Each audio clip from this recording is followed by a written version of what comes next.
ಈಗ ಒಂದು ವಾರದ ಹಿಂದೆ ನಮ್ಮ ಪೊಲಿಟಿಕಲ್ ಬ್ಯೂರೋ ಹೆಡ್ ವಿಜಯ್ ಅವರು ಸತೀಶ್ ಜಾರಕಿಹೊಳಿ ಅವರು ಇಂಟರ್ವ್ಯೂ ಮಾಡಿದ್ರು. ಅದರಲ್ಲಿ ಹೇಳಿದ್ರು, ಅಂದರೆ ಹೊರಗಿನಿಂದ ಇರೋ ಥ್ರೆಟ್ಗಿಂತ, ಇದೇ ಅರ್ಥದಲ್ಲಿ ಪದಗಳು ಬೇರೆ ಇರ್ಬೋದು, ಹೊರಗಿನಿಂದ ಇರೋ ಥ್ರೆಟ್ಗಿಂತ ಹೆಚ್ಚು ಒಳಗಿರೋರದೇ ಥ್ರೆಟ್ ಇದೆ ಸಿದ್ದರಾಮಯ್ಯನವರ ಹುದ್ದೆಗೆ. ಸತೀಶ್ ಜಾರಕಿಹೊಳಿ ಅವರು ಆನ್ ಕ್ಯಾಮ್ರಾ ಹೇಳಿರೋ ಮಾತಿದು. ದೇವರಾಜ್ ಸರ್, ನಾನು ಕೇಳ್ತೀನಿ, ಇವಾಗ ಭವ್ಯ ಅವರು ಹೇಳ್ತಿದ್ರು ನೋಡಿ, ಒಬ್ಬ ಕ್ಯಾಬಿನೆಟ್ ಮಿನಿಸ್ಟರ್ ಮತ್ತೊಬ್ಬ ಕ್ಯಾಬಿನೆಟ್ ಮಿನಿಸ್ಟರ್ನ ಮೀಟ್ ಮಾಡಿದ್ದಾರೆ, ನೀವು ಯಾಕೆ ಅದನ್ನ ಹೈಪೋಥೆಟಿಕಲ್ ತಗೊಂಡು ಕತೆ ಕಟ್ಟಿದ್ದೀರಿ ಅಂದರೆ ಸತೀಶ್ ಜಾರಕಿಹೊಳಿ ಅವರು, ನಾನು ಸ್ಪೆಸಿಫಿಕಲಿ ಕೇಳ್ತಿದ್ದೀನಿ, ಸತೀಶ್ ಜಾರಕಿಹೊಳಿ ಅವರು ಡಿ ಕೆ ಶಿವಕುಮಾರ್ ಅವರನ್ನ ಭೇಟಿಯಾಗೋದು is that as simple as ಯಾರೋ ಇಬ್ರು ಕ್ಯಾಬಿನೆಟ್ ಮಿನಿಸ್ಟರ್ ಮೀಟ್ ಆಗೋದು? ಅಲ್ಲ, ಖಂಡಿತ ಇಲ್ಲಮ್ಮ. ಯಾಕೆ ಅಂತಂದರೆ ಮಾನ್ಯ ಸತೀಶ್ ಜಾರಕಿಹೊಳಿ ಅವರು ಶ್ರೀಯುತ ಡಿ ಕೆ ಶಿವಕುಮಾರ್ ಅವ್ರ ಬಗ್ಗೆ ಚುನಾವಣೆಯ ಸಂದರ್ಭದಲ್ಲಿ, ಲೋಕಸಭೆ ಚುನಾವಣೆ ಆದಮೇಲೆ ಯಾವ ರೀತಿಯ ಒಂದು ಅಭಿಪ್ರಾಯಗಳನ್ನು ವ್ಯಕ್ತಪಡಿಸಿದ್ರು ಅಂತಕ್ಕಂಥದ್ದು ನಮ್ಗೆ ಗೊತ್ತು. ಬೆಳಗಾವಿ ಚುನಾವಣೆ ಆದಮೇಲೆ ನಾನು ಇವತ್ತಿನ ದಿವಸ ನಮಗೆ ಇಬ್ಬರು ಕಾಂಗ್ರೆಸ್ನ ಮಹಾನ್ ನಾಯಕರುಗಳು ಇದಕ್ಕೆ ಸಹಕರಿಸಲಿಲ್ಲ ಅಂತಕ್ಕಂಥದ್ದನ್ನು ನೇರವಾಗಿ ಸನ್ಮಾನ್ಯ ಡಿ ಕೆ ಶಿವಕುಮಾರ್ ಅವ್ರ ಮೇಲೆ ಮಾಡಿದಾಗ ಅವ್ರನ್ನ ಹುಚ್ಚಾಸ್ಪತ್ರೆಗೆ ಸೇರಿಸಬೇಕು ಅಂತ ಅಂದರು. ಅಷ್ಟರ ಮಟ್ಟಿಗೆ ಕೆಟ್ಟ ಒಂದು ಒಪಿನಿಯನ್ ಅನ್ನು ಪಾಸ್ ಮಾಡಿದಂಥವ್ರು. ಜೊತೆಗೆ ಒಬ್ಬರು ಮುಖ ಒಬ್ಬರು ನೋಡ್ತಿರಲಿಲ್ಲ, ಒಬ್ಬರು ಮನೆಗೆ ಇನ್ನೊಬ್ರು ಹೋಗ್ತಿರಲಿಲ್ಲ, ಅಂತಹ ವಾತಾವರಣದಲ್ಲಿ ಇದ್ದವರು. ಇವತ್ತು ಯಾಕೆ ಹೋಗ್ತಿದ್ದಾರೆ ಸರ್? ಒಂದು, ನನ್ನ ಕಾಂಗ್ರೆಸ್ ಪಕ್ಷ, ಮಾತಾಡಿ, ನನ್ನ ಕಾಂಗ್ರೆಸ್ ಪಕ್ಷ ಒಂದು ರಾಷ್ಟ್ರೀಯ ಪಕ್ಷ, ನನಗೆ ಅದ್ರ ಬಗ್ಗೆ ಏನು ಇದ್ದಿದ್ದಿಲ್ಲ. ಆ ರಾಷ್ಟ್ರೀಯ ಪಕ್ಷ ಇವತ್ತಿನವರೆಗೂ ಏನು ಮೊನ್ನೆ ರಾಹುಲ್ ಗಾಂಧಿ ಅವರು ಹೇಳ್ತಕ್ಕಂಥದ್ದು ಎಲ್ಲವನ್ನೂ ನಾವು ಗಮನಿಸಿದ್ದೀವಿ. ಏನು ಭ್ರಷ್ಟಾಚಾರದ ಬಗ್ಗೆ ಅವರು ಬಹಳಷ್ಟು ದೊಡ್ಡ ದೊಡ್ಡ ಮಾತುಗಳನ್ನ ಆಡ್ತಾವ್ರೆ. ಇವತ್ತು ಬಹಳಷ್ಟು ಸರಳವಾಗಿ, ಏಕೆಂದರೆ ಸನ್ಮಾನ್ಯ ಸಿದ್ದರಾಮಣ್ಣವರು ಇವತ್ತು ಮೂಡಾ ವಿಷಯದಲ್ಲಿ ಏನು ತನ್ನದೇ ಅಲ್ಲದೆ ಇರತಕ್ಕಂತಹ ಒಂದು ಭೂಮಿಯನ್ನು ತನ್ನದು ಅಂತ ಹೇಳಿ ಪರಿಹಾರವನ್ನು ಪಡೆದಿರ್ತಕ್ಕಂಥ ಒಂದು ಕೇಸ್ ಇದು. ಸಾಮಾನ್ಯವಾದ ವಿಷಯ ಅಲ್ಲ. ಒಬ್ಬ ರಾಜ್ಯದ ಮುಖ್ಯಮಂತ್ರಿ ಯಾವ ಭೂಮಿ ತಂದಲ್ವೋ ಅವನಿಂದ ಆ ಭೂಮಿಯನ್ನು ತಗೊಂಡು ಅದಕ್ಕೆ ಪರಿಹಾರವನ್ನು ಒಂದು ಸರ್ಕಾರಿ ಸಂಸ್ಥೆಯಲ್ಲಿ ಪಡೆದಿರ್ತಕ್ಕಂಥದ್ದು ಸಾಮಾನ್ಯವಾದ ವಿಷಯ ಅಲ್ಲ. ಅಂತಹ ಕರಪ್ಷನ್ ಕೇಸನ್ನು ಇವತ್ತು ರಾಷ್ಟ್ರ ಮಟ್ಟದಲ್ಲಿ ಇವತ್ತು ಸುದ್ದಿ ಮಾಡ್ತಾ ಇದೆ. ಹಾಗಾಗಿ ಕಾಂಗ್ರೆಸ್ ಪಕ್ಷ ಯಾವುದೇ ಕಾರಣಕ್ಕೂ ಬದಲಾವಣೆ ಮಾಡಲ್ಲ ಅಂತಕ್ಕಂಥದ್ದು ಸುಳ್ಳು. ಮಾಡೇ ಮಾಡುತ್ತೆ. ಯಾಕೆಂದರೆ ಕಾಂಗ್ರೆಸ್ ಪಕ್ಷಕ್ಕೆ ಆ ಜವಾಬ್ದಾರಿ ಇದೆ, ಅದೊಂದು ರಾಷ್ಟ್ರೀಯ ಪಕ್ಷ. ಹಾಗಾಗಿ ಕೇಂದ್ರದ ಮಟ್ಟದಲ್ಲೂ ಅಲ್ಲೇ ಚರ್ಚೆ ಆಗಿದೆ, ರಾಜ್ಯ ಮಟ್ಟದಲ್ಲೂ ಚರ್ಚೆ ಆಗಿದೆ. ಈಗ ನನಗನ್ಸುತ್ತೆ, ನಾನು ಇದನ್ನೆಲ್ಲ ನೋಡಿದಾಗ ನನ್ನ ಊಹೆ ಏನಪ್ಪ ಅಂತಂದರೆ, ಇವತ್ತು ಮುಂದೆ ಇವ್ರನ್ನ ಬದಲಾಯಿಸೋದಂತೂ ಗ್ಯಾರಂಟಿ. ಮುಂದೆ ಮುಖ್ಯಮಂತ್ರಿಗಳನ್ನ ನಾವು ಯಾರನ್ನ ಆಯ್ಕೆ ಮಾಡಬೇಕು ಅಂತಂದರೆ ನಿಮ್ಮಲ್ಲೇ ಸಮಸ್ಯೆಗಳನ್ನ ಬಗೆಹರಿಸ್ಕೊಳ್ಳಿ ಅಂತಕ್ಕಂಥ ಸಂದೇಶವನ್ನು ಹೈಕಮಾಂಡ್ ಕೊಟ್ಟಿರ್ಬೋದು. ಒಂದು ಈ ವಿಷಯಕ್ಕೆ ಹೇಳ್ಬಿಡ್ತೀನಮ್ಮ, ನನ್ನ ಸಹೋದರಿಗೆ ಇದೊಂದು ದಯವಿಟ್ಟು ನೀವು ಪರ್ಮಿಟ್ ಮಾಡಬೇಕು. ಕೇವಲ ಅರ್ಧ ನಿಮಿಷ ನಾನು ತಗೋತೀನಿ. ನನ್ನ ಸಹೋದರಿ ಇದನ್ನೆಲ್ಲ ಹೇಳ್ತಾರೆ, ಇಲ್ಲಿವರೆಗೂ ಉತ್ತರ ಹೇಳಲಿಕ್ಕೆ ಆಗಲಿಲ್ಲ ನನ್ನ ಕಾಂಗ್ರೆಸ್ ಮಿತ್ರರು.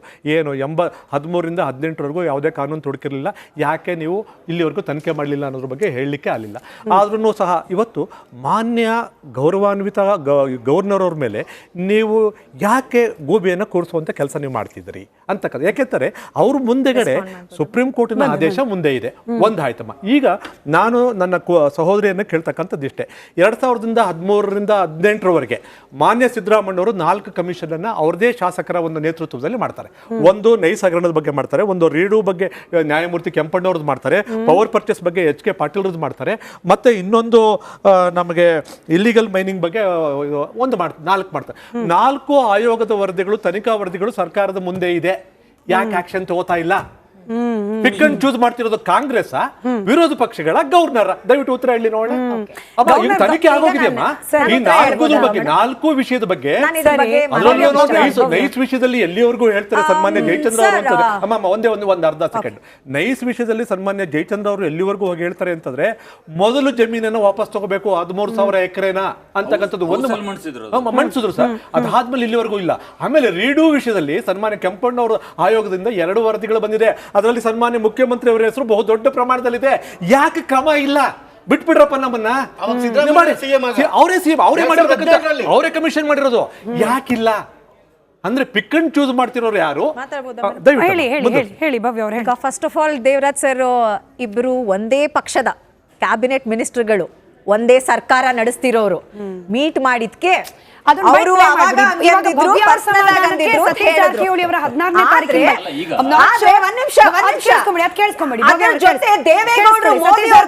ಮಾತಾಡಿದ್ದಾರೆ, ಮೋದಿ ಬಗ್ಗೆ ಏನ್ ಮಾತಾಡಿದ್ದಾರೆ, ಆಗ್ತಾ ಇದೆ ಅಂತ ಅನುಮಾನ ಸಣ್ಣ ಪಕ್ಷದೊಳಗೆ ಹಿತಶತ್ರುಗಳಿದ್ದಾರೆ ಅಂತ ಅನ್ಸಲ್ವಾ? ನೋಡಿ, ಎಲ್ಲ ಪಕ್ಷದಲ್ಲಿ ಇರ್ತೈತಿ, ಇದು ಇಲ್ಲ ಅಂತ ಹೇಳಲಿಕ್ಕೆ ಆಗೋಲ್ಲ. ಮತ್ತು ನಾವು ಅದನ್ನು ಎಲ್ಲ ಸರಿ ಇದೆ ಅಂತ ನಂಬಲಿಕ್ಕೆ ಆಗೋಲ್ಲ. ನಮ್ಮ ದಾರಿಯಲ್ಲಿ ನಮ್ಮ ಇದ್ರಲ್ಲಿ ನಾವು ಇರಬೇಕಾಗುತ್ತೆ ಗಟ್ಟಿಯಾಗಿ. ಅವರು ಅಧಿಕಾರದಲ್ಲಿದ್ದಾಗ ಅವರನ್ನು ಕಟ್ಟಿ ಹಾಕಲಿಕ್ಕೆ ಒಂದು ಶಕ್ತಿ, ಇನ್ಸೈಡ್ ಶಕ್ತಿ ಔಟ್ಸೈಡ್ ಶಕ್ತಿ ಎರಡೂ ಕೂಡ ಪ್ರಯತ್ನ ಮಾಡ್ತಿರ್ತಾವ. ಅವಾಗ ಅದು ಸ್ವಾಭಾವಿಕವಾಗಿ ಕೆಟ್ಟ ಅನಿಸುತ್ತೆ. ಮುಖ್ಯಮಂತ್ರಿಗಳ ಮುಂದೆ ಇದೇನು ಭವ್ಯ ಅವರೇ ಇನ್ಸೈಡ್ ಶಕ್ತಿ? ನಾನು ಹೇಳ್ತಾ ಇದ್ದೀನಿ ನೋಡಿ, ಇವತ್ತು ಮೋದಿ ಅವರನ್ನ ಕೋಮುವಾದಿ ಅನ್ನುವಂತಹ ರೀತಿಯಲ್ಲಿ ಬಿಂಬಿಸಿದಂತಹ ದೇವೇಗೌಡರು ಹೋಗಿ ಇವತ್ತು ಮೋದಿಯವ್ರನ್ನ ಹೊಗಳ್ತಾರೆ, ಬೇರೆ ಬೇರೆ ಪಕ್ಷದವರು. ಈಗ ಒಂದೇ ಪಕ್ಷದಲ್ಲಿದ್ರು ಅವ್ರಿಗೆ ಡಿಫರೆನ್ಸಸ್ ಇತ್ತು, ಆದ್ರೂ ಅವ್ರೀಗ ಒಂದು ಸರ್ಕಾರದಲ್ಲಿ ನಡೆಸಬೇಕು. ಒಂದು ಸರ್ಕಾರದಲ್ಲಿ ನಡೆಸಿರುವಂತಹ ಕ್ಯಾಬಿನೆಟ್ ಮಿನಿಸ್ಟರ್ಗಳು ಅವ್ರು ಮೀಟ್ ಮಾಡಿದ ತಕ್ಷಣ ನೀವು ಅವತ್ ಹಂಗಂದ್ರು ಇವತ್ ಹಿಂಗಂದ್ರು, no sorry to say this, they belong to the same party, they belong to the same government, they are in power position. ಇಲ್ಲಿ ಹೇಳಿ ನಿಮ್ದು ಹೇಳಿ ಅಬ್ಜೆಕ್ಷನ್ ನೀವೇ ಅಲ್ವಾ ಸರ್ ಅಲ್ಲಮ್ಮ ಅಬ್ಜೆಕ್ಷನ್ ಹಾಕಿಲ್ಲ, ಹೀಗಿರ್ಬೋದು ಅಂತ ಊಹಿಸ್ಕೊಂಡ್ವಿ. ಅಲ್ಲಮ್ಮ ಅಲ್ಲಮ್ಮ ನನ್ನ ವಿವೇಚನೆ ಏನ್ ಹೇಳುತ್ತೆ, ನಾನು ಹೀಗಿರ್ಬೋದು ಅಂತ ಕಲ್ಪಿಸ್ಕೊಂಡೆ. ಮಾಡ್ಕೊಳ್ಳೇಬೇಡಿ ಕಲ್ಪನೆ. ಸಿದ್ದರಾಮಯ್ಯನವರು ರಿಸೈನ್ ಮಾಡುವಂತಹ ಯಾವ ರೀತಿ ವಿಶ್ಲೇಷಣೆ ಮಾಡ್ಬೇಕು ನಾನು, ವಿರೋಧ ಪಕ್ಷವಾಗಿ ಯಾವ ರೀತಿ ವಿಶ್ಲೇಷಣೆ ಮಾಡ್ಬೇಕು? ಸಿದ್ದರಾಮಯ್ಯ ಇರ್ತಾರೆ ಅಂತ ಹೇಳಿದ್ರ, ನಮ್ ಸರ್ಕಾರ ಇರುತ್ತೆ, ಕಾಂಗ್ರೆಸ್ ಸರ್ಕಾರ ಇರುತ್ತೆ ಬಿಟ್ರೆ ಸಿದ್ದರಾಮಯ್ಯ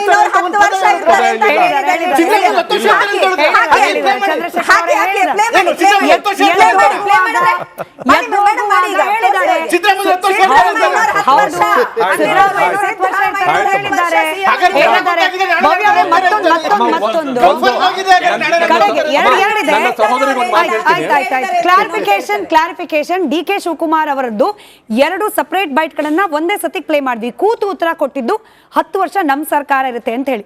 ಎದ್ದೇಳೋ ಹೊತ್ನಲ್ಲಿ ಹೇಳ್ತಾರೆ, ಪತ್ರಕರ್ತರು ಕೇಳಿದ್ರು ಸಿದ್ದರಾಮಯ್ಯನವರೇ ಮುಖ್ಯಮಂತ್ರಿ ಆಗಿರ್ತಾರ ಅಂದ್ರೆ 10 ವರ್ಷ ಇರ್ತಾರೆ. ಇದು ನಾನ್ ಕೇಳಿಸ್ಕೊಂಡು ಹೇಳ್ತಿದ್ದೀನಿ ಚಂದ್ರಶೇಖರ್ ಅವರೇ. ಭವ್ಯ ಅವರನ್ನ ಅವ್ರ ಪಾರ್ಟಿಯನ್ನ ಸಮರ್ಥನೆ ಮಾಡಕ್ಕಲ್ಲ. ದೇವರಾಜ್ ಸರ್ ಕೇಳಿದ ಒಂದು ಪ್ರಶ್ನೆಗೆ ನೀವು ಉತ್ತರ ಕೊಡ್ಲಿಲ್ಲ. ರಾಜ್ಯಪಾಲರ ವಿಚಾರದಲ್ಲೂ ಕೂಡ ನೀವು ಪಾಲಿಟಿಕ್ಸ್ ಮಾಡ್ತಿದ್ದೀರಿ.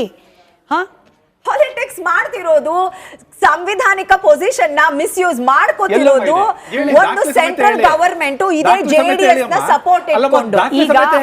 ಇವತ್ತು ಕೇಳಿದೀವಿ ರಾಜ್ಯಪಾಲರು ಕೊಡ್ಲಿ ಪರ್ಮಿಷನ್, ಕೊಡಲ್ವಾ? ಸರಿ, ಅವ್ರಿಗೆ ಬಿಟ್ಟಿತ್ತು, ಜನ ನೋಡ್ತಾರೆ ಏನ್ ಮಾಡ್ತಿದ್ದಾರೆ ರಾಜ್ಯಪಾಲರು, ಯಾರು ಮಿಸ್ಯೂಸ್ ಮಾಡಿದ್ರು ಅಂತ ಜನ ನೋಡ್ತಾರೆ.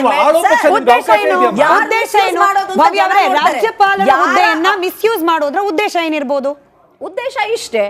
ಕುಮಾರಸ್ವಾಮಿ ಅವರು ಅವ್ರ ಜೊತೆ ಈಗ ಸಮ್ಮಿಶ್ರ ಸರ್ಕಾರದಲ್ಲಿದ್ದಾರೆ. ಅವ್ರ ವಿರುದ್ಧ ಬಂದ್ರೆ ಒಂದು ಕ್ಯಾಬಿನೆಟ್ ಮಿನಿಸ್ಟರ್ ರಿಸೈನ್ ಮಾಡ್ಬೇಕು, ಇದು ಮೋದಿಗೆ ಅವರು ಈಗ ರಿಸೈನ್ ಮಾಡ್ಬೇಕಾ ಇವರು ಅಂತ ಕೇಳಿದ್ರಲ್ಲ. ಈ ಕೇಸ್ಗೂ ಸಿದ್ದರಾಮಯ್ಯ ಅವ್ರ ಕೇಸ್ಗೂ ಅವಾಗ್ಲೇ ಅವರೇ ತಾನೇ ವ್ಯತ್ಯಾಸ ತಂದಿದ್ದು. ಅಲ್ಲಿನ ಇನ್ವೆಸ್ಟಿಗೇಷನ್ ಪರ್ಮಿಷನ್ಗೆ ಇವ್ರಿಗೆ ರಿಸೈನ್ ಮಾಡ್ಬೇಕು ಸಿದ್ದರಾಮಯ್ಯನವರು.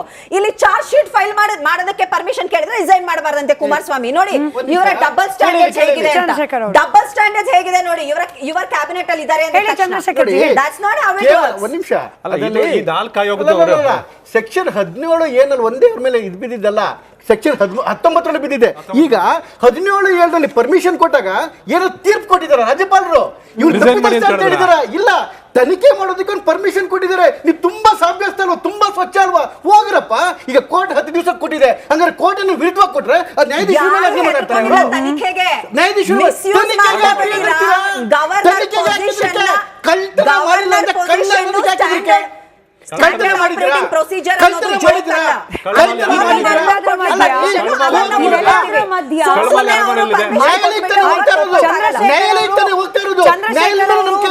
ಕೇಳಿಸ್ಕೊಳ್ಬೇಕು. ಇದೆಲ್ಲದರ ಮಧ್ಯ ಜನರು ಅಂದ್ರೆ ಮತದಾರರು ಕೊಟ್ಟ ತೀರ್ಪಿಗೆ ರಾಜಕೀಯ ವ್ಯವಸ್ಥೆಯಲ್ಲಿ ಮರ್ಯಾದೆ ಉಳಿದಿದ್ಯಾ ಅಂತಪ್ಪ. ಇವ್ರನ್ನ ಕೇಳಿದ್ರೆ ಇಲ್ಲಿರೋ 135 ಶಾಸಕರ ಬಲದ ಸರ್ಕಾರವನ್ನು ಉರುಳಿಸೋ ಪ್ರಯತ್ನ ಅಂತ, ಅವ್ರನ್ನ ಕೇಳಿದ್ರೆ ಕ್ಯಾಬಿನೆಟ್ ಮಿನಿಸ್ಟರ್ನ ಇಳಿಸೋ ಪ್ರಯತ್ನ. ಇವತ್ತು ನಿನ್ನೆ ಐವಾನ್ ಡಿಸೂಜ್ ಅವರು ಮಾತು ಹೇಳಿದ್ರು, ರಾಜಭವನಕ್ಕೆ ನಾವು ಬಾಂಗ್ಲಾದೇಶದ ಮಾದರಿಯಲ್ಲಿ ನುಗ್ಗಿಸ್ತೀವಿ ಅಂತ ಹೇಳಿ. ಆ ಹೇಳಿಕೆಯನ್ನ ಕಾಂಗ್ರೆಸ್ನವ್ರು ಎಲ್ಲರೂ ಕೂಡ ಖಂಡಿಸ್ತಾರೆ ಅನ್ಕೊಂಡಿದ್ವಿ. ಹೆಸರು ಮಾಡ್ತಾರೆ ರಕ್ಷಿತ್ ಶಿವರಾಮ್ ಅವರು ಹೇಳ್ತಾರೆ ಪ್ರಧಾನಿ ರಾಜ್ಯಪಾಲರಲ್ಲ ಪ್ರಧಾನಿ. ಅದೊಂಚೂರು ಪ್ಲೇ ಮಾಡಿ ಬೈಟ್. ಜಮೀರ್ ಅಹಮದ್ ಹೇಳಿದ್ದು ಪ್ಲೇ ಮಾಡಿ.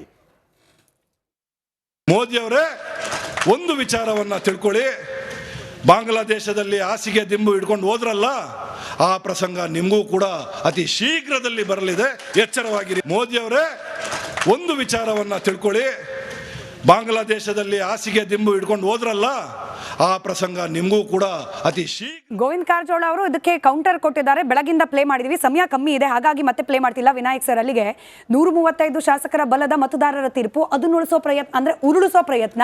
ಮತ್ತೊಂದು ಕಡೆಯಲ್ಲಿ ಇವರು ಪ್ರಧಾನಿಗಳೇ, ನೀವು ಬಾಂಗ್ಲಾದೇಶ ತರ ಅಲ್ಲಿನ ಚುನಾಯಿತ ಪ್ರತಿನಿಧಿ ತರ ಓಡೋಗ್ಬೇಕಾಗತ್ತೆ ಅಂತ ಹೇಳಿ ಅಲ್ಲಿನ ಮತದಾರರ ತೀರ್ಪು. ಒಟ್ಟಿನಲ್ಲಿ ನಾವು ಮತದಾರರು ಮತಗಟ್ಟೆಗೆ ಹೋಗಿ ನಮ್ಮ ಜನಪ್ರತಿನಿಧಿಗಳನ್ನ ಆಯ್ಕೆ ಮಾಡೋದು, ಇವ್ರ ರಾಜಕೀಯ ದೊಂಬರಾಟಗಳನ್ನ, ನಾನು ಪಕ್ಷಾತೀತವಾಗಿ ಹೇಳ್ತಿದ್ದೀನಿ, ಇವ್ರ ರಾಜಕೀಯ ದೊಂಬರಾಟಗಳನ್ನು ನೋಡಬೇಕು ಅಷ್ಟೇ.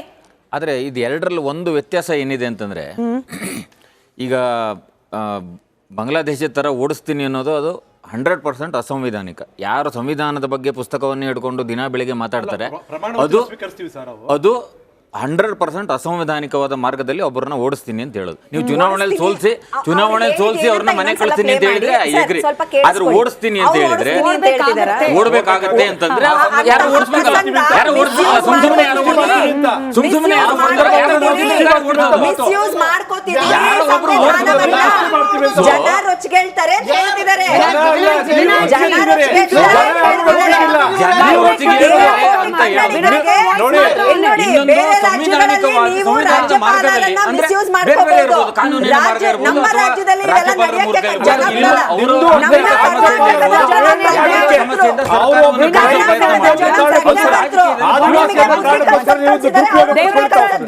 ಭವ್ಯಾಜಿ ವಿನಾಯಕ್ ಅವ್ರ ವಾಯ್ಸ್ ಮಾತ್ರ ಆನ್ ಏರ್ ಇದೆ. 30 ಸೆಕೆಂಡ್ಸ್ ಬೇಗ. ಸಂವಿಧಾನಿಕ ಮಾರ್ಗದಲ್ಲಿ ಅಥವಾ ರಾಜಕೀಯವಾಗಿ ಏನು ಅದು ಬಹಳ ಕಾಮನ್ ಈವರೆಗೆ. ಈಗ ಅವ್ರು ಹೇಳಿದ್ರು ಏನು ರಾಜ್ಯಪಾಲರ ಹುದ್ದೆಯನ್ನು ದುರುಪಯೋಗ ಪಡಿಸ್ಕೊತಾ ಇದ್ದಾರೆ ಅಂತ. ಇನ್ನು ಇತಿಹಾಸ ತೆಗೆದ್ರೆ ಅದರಲ್ಲಿ ಇನ್ನು ಮತ್ತೆ ಅದು ಇವತ್ತಿಗೆ ಕಾರ್ಯಕ್ರಮಕ್ಕೆ ಮುಗಿಯಲ್ಲ, ಅಷ್ಟು ಉದಾಹರಣೆಗಳಿದೆ. ಸಂವಿಧಾನದಲ್ಲಿ ಇರೋ ಮಾರ್ಗವನ್ನ ಯಾರ್ಯಾರು ಎಷ್ಟೆಷ್ಟು ದುರ್ಬಳಕೆ ಮಾಡ್ಕೊಂಡ್ರು ಅದನ್ನ ಇನ್ನೊಂದು ಪ್ರೋಗ್ರಾಮ್ ಮಾಡ್ಬೋದು ಬಹುಶಃ ಅರ್ಧ ಗಂಟೆದ ಆ ತರ ಇದೆ. ಸೊ ಹಾಗಾಗಿ ಅದ್ರ ಬಗ್ಗೆ ನಾವು ಈಗ ಚರ್ಚೆ ಮಾಡದೇ ಇರೋದೇ ಒಳ್ಳೆಯದು. ಸೊ ಆ ಮಾರ್ಗದಲ್ಲಿ ಯಾರಾದರೂ ಸರ್ಕಾರವನ್ನು ಬೀಳಿಸೋಕೆ ಪ್ರಯತ್ನ ಮಾಡಿದ್ರೆ ಅಥವಾ ಆಂತರಿಕ ಕಾರಣಗಳಿಂದ ರಾಜಕೀಯ ಕಾರಣಗಳಿಂದ ಸರ್ಕಾರವನ್ನು ಬೀಳಿಸೋಕೆ ಅದರನ್ನು ತಪ್ಪು ಅಂತ ಯಾರು ಹೇಳೋ ಪರಿಸ್ಥಿತಿ ಇಲ್ಲ. ಯಾಕಂದ್ರೆ ಅದನ್ನೇ ರಾಜಕೀಯ ಅದೇ ನಡೀತಾ ಇರುತ್ತೆ. ಅವ್ರನ್ನ ಅಧಿಕಾರದಿಂದ ಇಳಿಸೋದಕ್ಕೆ ಜನರಿಗೆ ವೋಟ್ ಹಾಕಿ ಸರ್ಕಾರವನ್ನ ಆಯ್ಕೆ ಮಾಡ್ಲಿಕ್ಕೆ ಅವಕಾಶ ಇದೆ. ನಮಗೆ ವಿಶ್ವಾಸ ಹೋಯ್ತು ಅಂತಂದ್ರೆ ಆ ಸರ್ಕಾರವನ್ನ ಕೆಳಗಿಳಿಸ್ಲಿಕ್ಕೆ ನಮ್ಮ ವ್ಯವಸ್ಥೆಯಲ್ಲಿ ಅವಕಾಶ ಇಲ್ಲ. ದುರಂತ ಅನುಭವಿಸ್ಬೇಕು. ಇವತ್ತಿನ ಚರ್ಚೆಗೆ ಸಮಯ ಇದ್ದದಷ್ಟೇ.